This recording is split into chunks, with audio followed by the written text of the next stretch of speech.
Con mis hermanos de la Orden de Predicadores, doy la bienvenida a quienes se han conectado durante este año a nuestra experiencia de Comunio, formación teológica para laicos. Durante estas conversaciones y lecturas personales y compartidas a lo largo del año y particularmente del último periodo, hemos trabajado lo que se refiere a la escatología.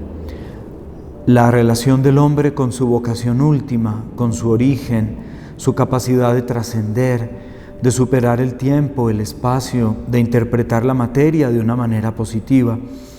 Hemos visto en varios episodios y en conversaciones muy amenas y en lecturas interesantes cómo el ser humano tiene un objetivo que trasciende la materia, pero que es imposible de adquirir, de conquistar sin una relación positiva, sana, con el tiempo y el espacio, con la materia, con sus dificultades temporales que lo lanzan de manera definitiva a la eternidad con Dios.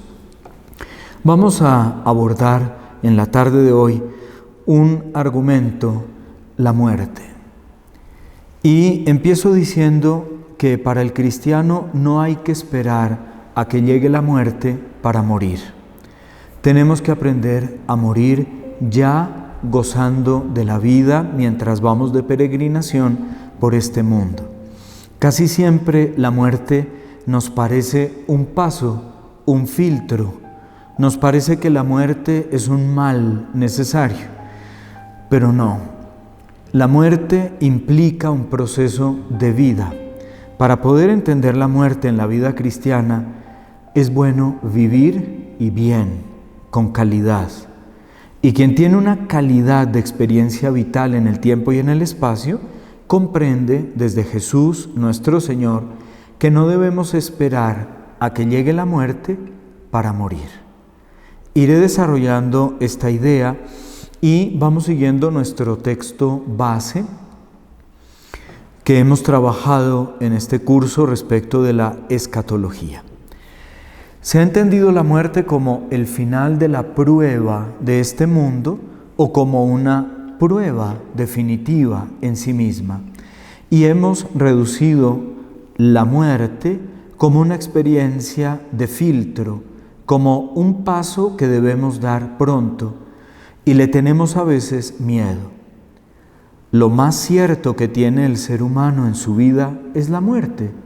No obstante, nos encanta la incertidumbre y por eso desplazamos la idea de la muerte, trabajamos para no morir y entonces hay que distinguir entre la muerte como proceso de vida y la muerte como momento final de la prueba de este mundo y como prueba definitiva que nos lanza a la vida en plenitud. En este sentido, el fin del tiempo, el final de la historia, la relación con el balance de nuestra vida, el juicio sobre nuestra existencia y nuestra relación con las realidades de este mundo llegarán con la muerte. Durante los días previos al Adviento, en la última semana del tiempo ordinario, sea la liturgia de las horas que la liturgia de la palabra en la Eucaristía, empiezan a hablar apocalípticamente de un final. Y yo quisiera decir que contemplando la muerte no hemos de hablar del final, sino de la finalidad. No hemos de hablar de la catástrofe, sino del objetivo. Por eso, ustedes que han compartido el texto base de nuestro curso y que tienen frescos los conceptos en que nuestro autor divide el análisis sobre la muerte, podemos compartir ahora un aspecto. La muerte nos indica cuál es el objetivo de nuestra vida, no cuál es el fin catastrófico. La muerte nos lanza no a un filtro de purificación que nos lleve a discriminar quién se salva, quién se condena, cuál es mi estado de cuenta, mi libreta de apuntes, cómo la tengo al momento de morir. Más bien interesarnos en cuál es el objetivo que voy alcanzando poco a poco y saber que este objetivo, como lo hablamos en alguna conversación, se relaciona con el eschaton, es decir, con una experiencia que comienza aquí, cuando podemos contar con el tiempo y el espacio, pero que nos va llevando a una trascendencia, a una plenitud de vida.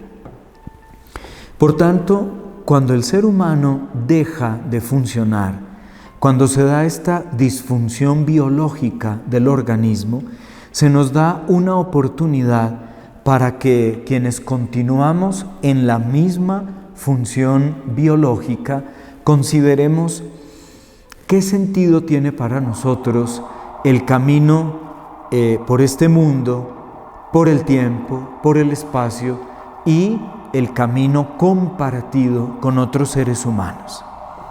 En suma, no quisiera que quedara en nosotros, después de esta lectura, la idea de que la muerte es un paso necesario, un mal necesario, una prueba final, un momento de miedo, de temor, de incertidumbre, sino que ese momento que baja la guillotina a la cronología y a la historia como relato, sea para nosotros más que un filtro, sea un espejo progresivo que nos lleve a mirar de manera perspectiva positiva hacia el futuro de plenitud.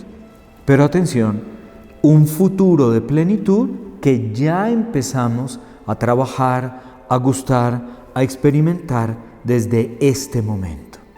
No es, por tanto, un filtro necesario, una catarsis dramática, no. Y en esto hay que tener en cuenta otro aspecto. La muerte está rodeada o bien por un accidente, o bien por la enfermedad, o bien por la debilidad. Y el ser humano, cuando se siente débil, piensa en la muerte como solución fatal. O cuando se siente en la incertidumbre de la vida, aborda la muerte como una solución viable. Para el cristiano la muerte no es un accidente. Para Jesús, la muerte en cruz no llegó de manera accidental. Fue un proceso de vida. Nunca estuvo más vivo Cristo como cuando clavado en la cruz. Y en este sentido, hemos de pensar nuestra muerte rodeada de elementos de debilidad, de contingencia, de incertidumbre, sí, pero no como un filtro catastrófico, después del cual nos espera una retribución negativa, castigadora o positiva, benefactora. En este sentido, pues, el eschaton, palabra que hemos venido trabajando en nuestros encuentros, significa estar aquí y ahora, en el tiempo, ya en la eternidad. No quiere decir esto que la materia tenga los visos de la divinidad o la eternidad de manera definitiva. No quiere decir que el mundo y la divinidad, que la finitud del ser humano y la plenitud eterna a la que está llamado estén en la misma dimensión o al mismo nivel. Siempre hay que hacer distinciones prácticas, pero el eschaton, la muerte, el más allá, nos lleva a pensar en el más acá. Es decir, estamos desde aquí para vivir definitivamente. San Pablo dice: quisiera estar ya junto a Dios, pero debo estar todavía junto a ustedes.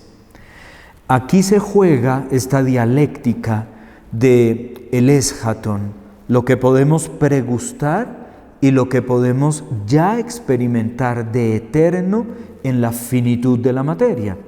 Y al mismo tiempo, la fuerza de atracción irresistible que juega en nosotros el triunfo de Cristo sobre la muerte entendida como final egoísta del ser humano.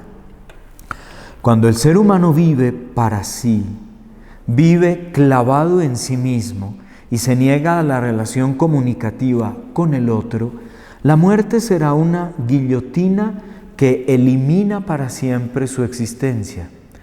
Pero cuando el ser humano vive en función del otro y acoge también al otro, la muerte significa para él no solo un filtro necesario, sino un paso natural de desprendimiento de unas categorías para asumir otras de mayor plenitud.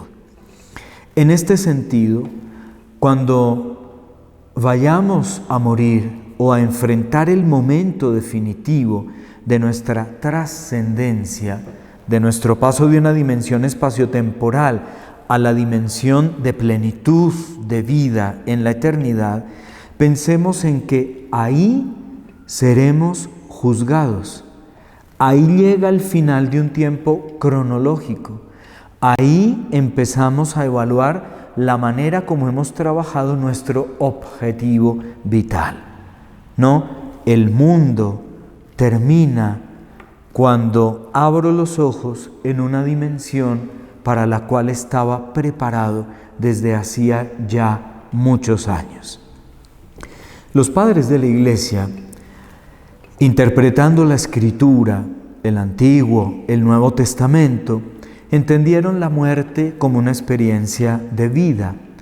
Ignacio de Antioquía, hacia el año 117, en la época del emperador Trajano, va caminando al martirio y pide a quienes lo acompañan que lo dejen morir. Y para él morir implica contemplar definitivamente. Y dice Ignacio de Antioquía que le permitan ser verdaderamente hombre, ser humano en plenitud. A veces tenemos la impresión de que la muerte nos quita lo humano y nos pasa al estadio de la vida angelical. Tenemos la impresión que la muerte es como la tijera de podar el jardín. Nos quita lo que no está bien, nos talla una parte y luego nos lanza a otra en donde de verdad seremos puros. La muerte no tiene tanto este oficio de purificar, discriminar y decidir el bien o el mal. Ese oficio lo tenemos nosotros en la experiencia de Pablo, viviendo desde ahora junto a Dios. Ignacio de Antioquía dice: quiero ser hombre en plenitud, quiero ser hombre en verdad. Sí, después de haberlo sido aquí, trabaja y desea la muerte como plenitud de lo que en realidad ha vivido y ha experimentado. Por eso clama a sus compañeros de camino hacia el martirio: déjenme morir, déjenme contemplar, déjenme alcanzar la verdad para la cual fui creado. Y esta fue la dinámica de los mártires. Policarpo de Esmirna, por ejemplo.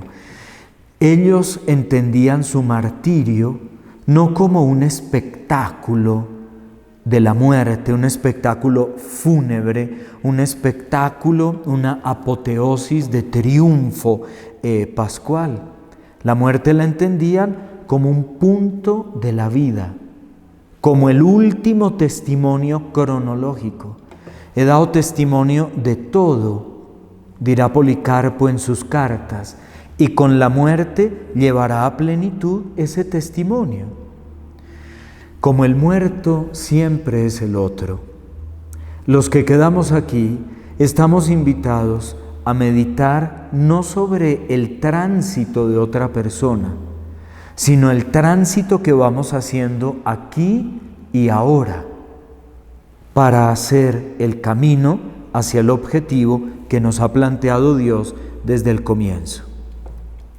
La iconografía catacumbal, el arte del paleocristianismo, hacía nacer a Jesús en Belén ya muerto.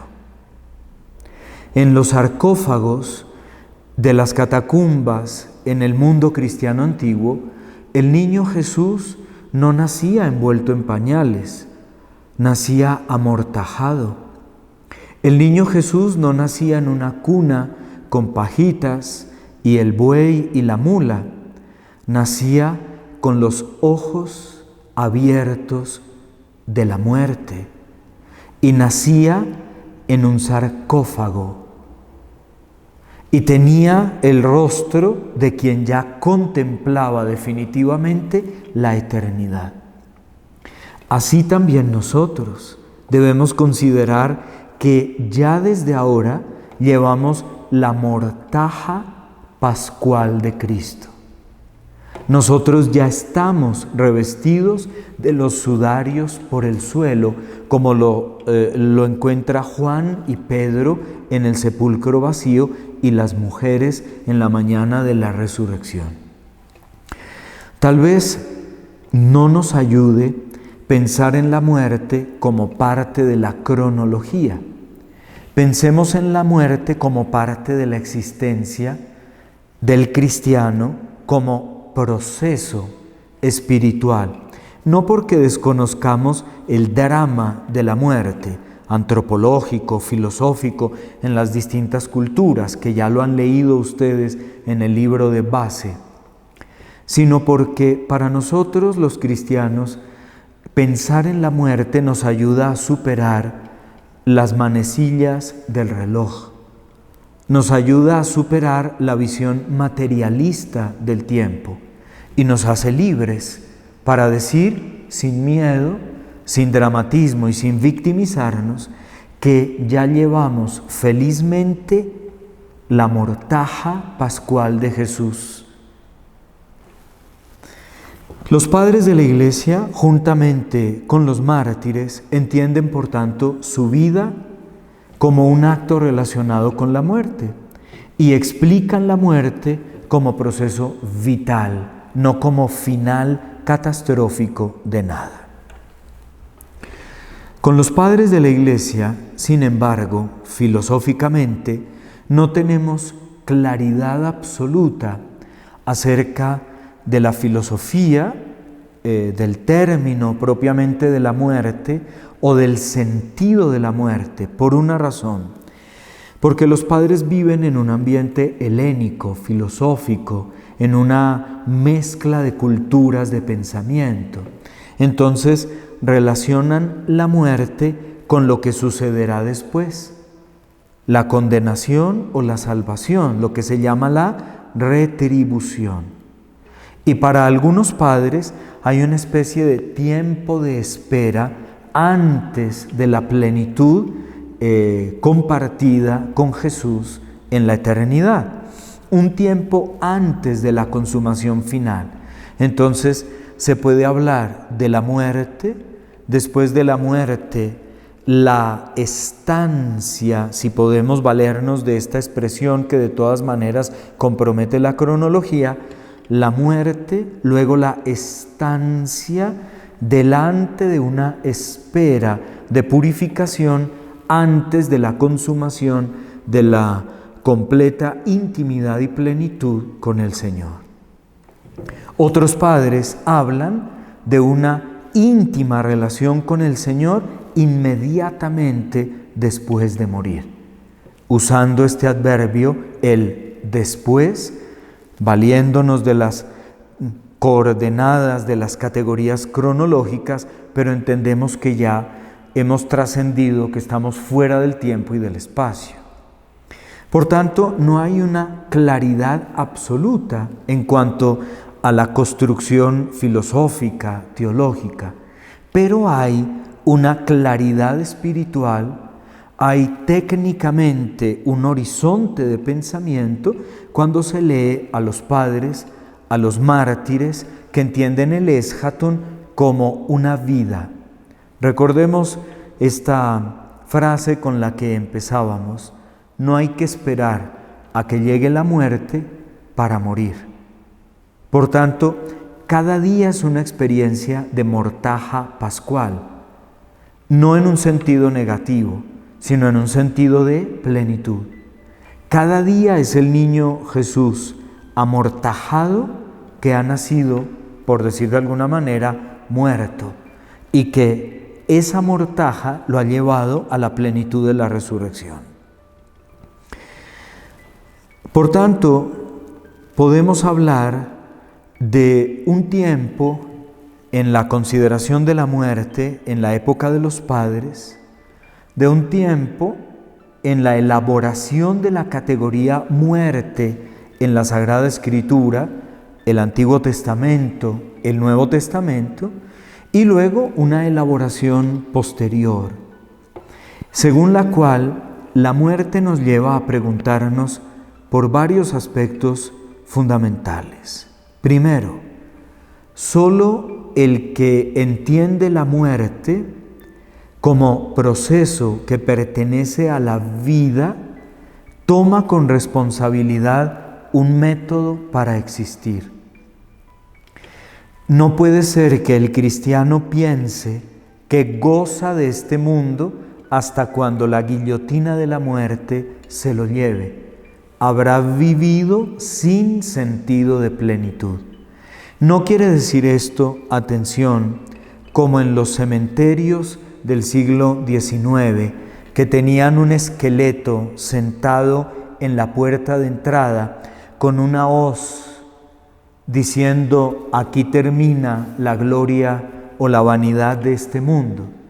No es este el sentido actual de la visión de la muerte, sino más bien la muerte entendida como continua invitación a un examen de conciencia y a una regulación de la libertad al método de la vida.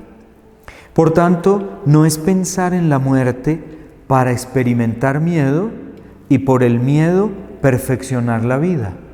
Es reflejarme en el espejo de la muerte para poder comprender el sentido, el método, la inteligencia de mi forma de vivir. También la muerte, teológicamente, nos lleva a preguntar o a captar el significado de la historia. En un país como el nuestro, en donde la muerte ya no es noticia, en un país como el nuestro, en donde la muerte hace parte dramática de la existencia de tantos seres humanos, en donde se preferiría en algunos aspectos haber muerto que seguir viviendo en la incertidumbre, en la injusticia social, en el crimen. La muerte, cristianamente interpretada, nos lleva a captar el sentido de nuestra historia. Y la historia como relato, como elaboración existencial, no solo como fase cronológica por etapas de una vida, sino mi relato existencial. Puedo contar mi vida de una manera inteligente, pacífica, serena, al pensar en la muerte.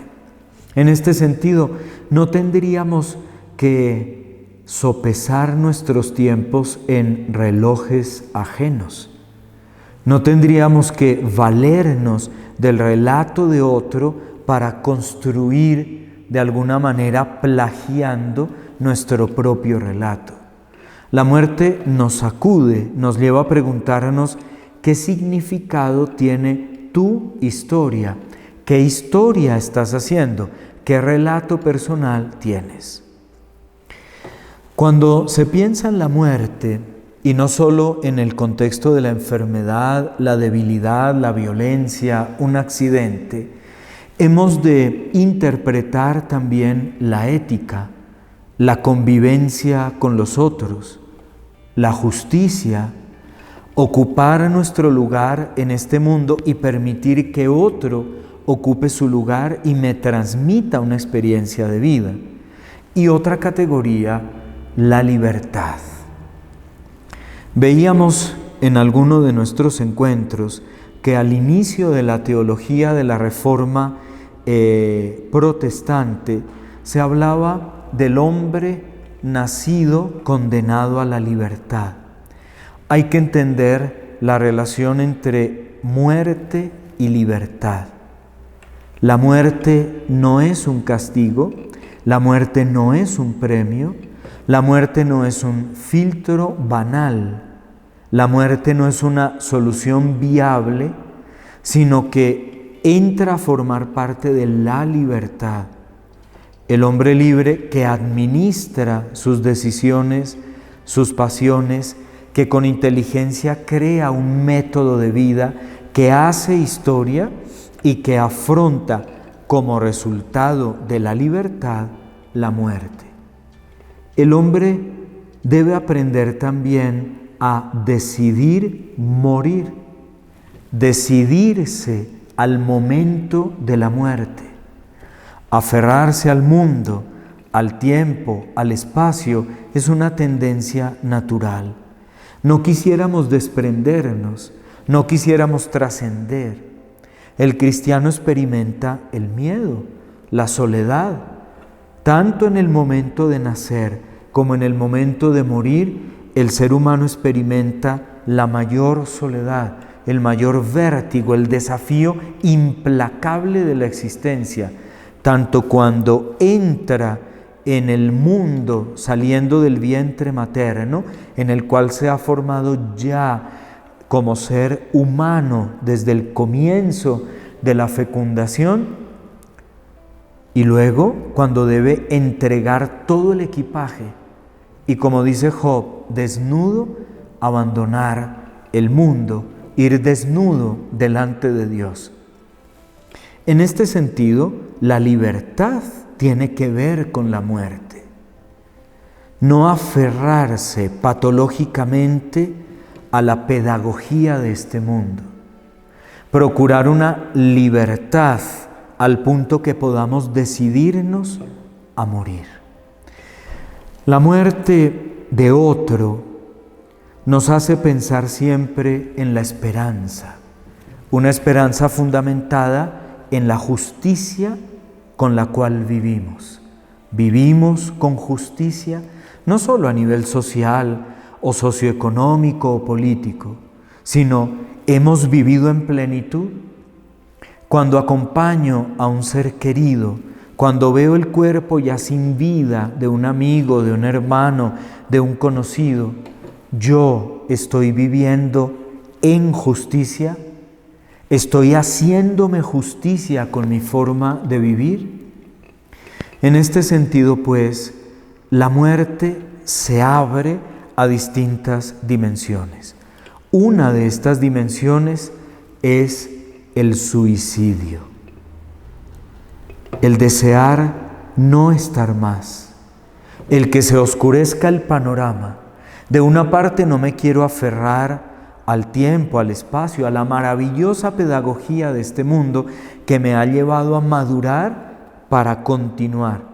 Pero de otra, cuando llega la incertidumbre existencial, cuando llega el destino fatal o me siento arrojado en el abismo solitario de este mundo,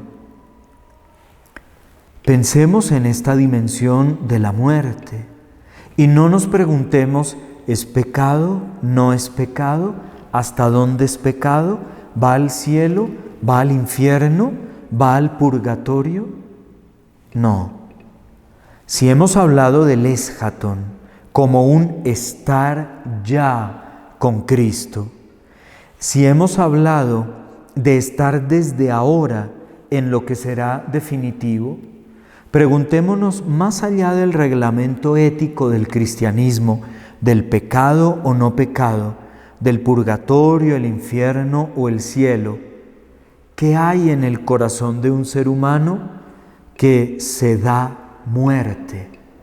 Que él mismo se arroja al abismo del no estar más.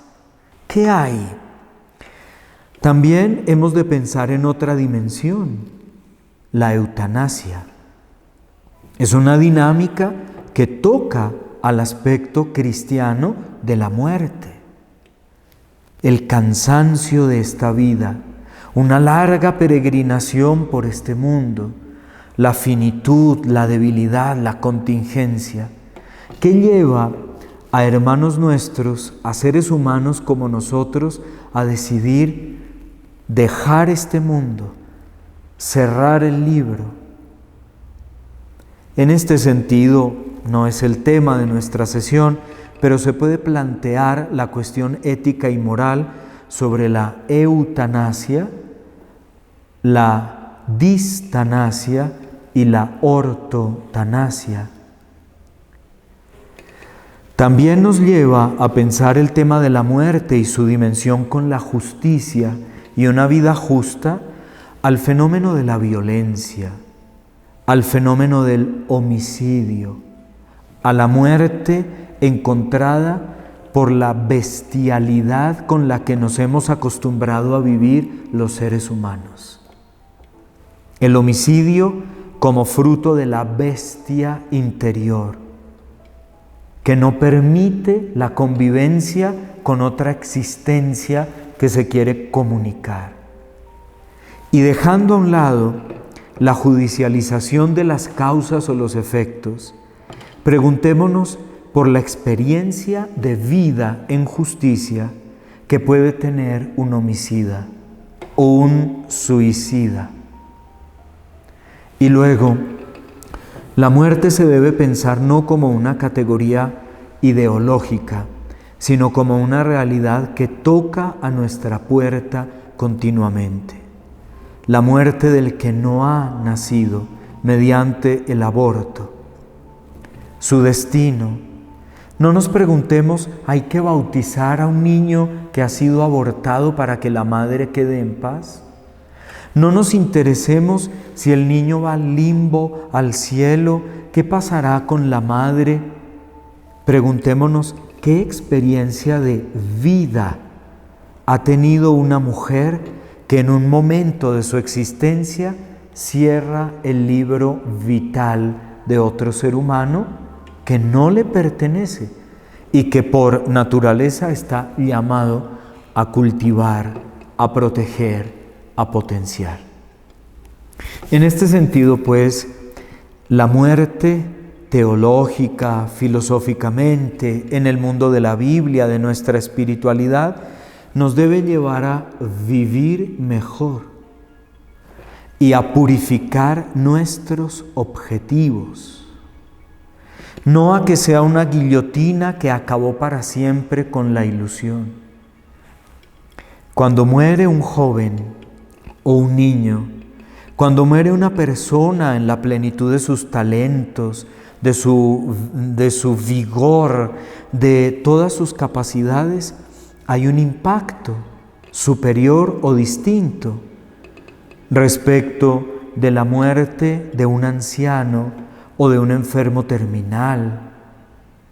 Pero debe llevarnos a pensar siempre desde la perspectiva cristiana nuestra muerte y la muerte del otro en una vida mejor y de mayor plenitud. Ojalá nosotros no esperemos a que nos llegue la muerte para morir. Un abrazo para todos.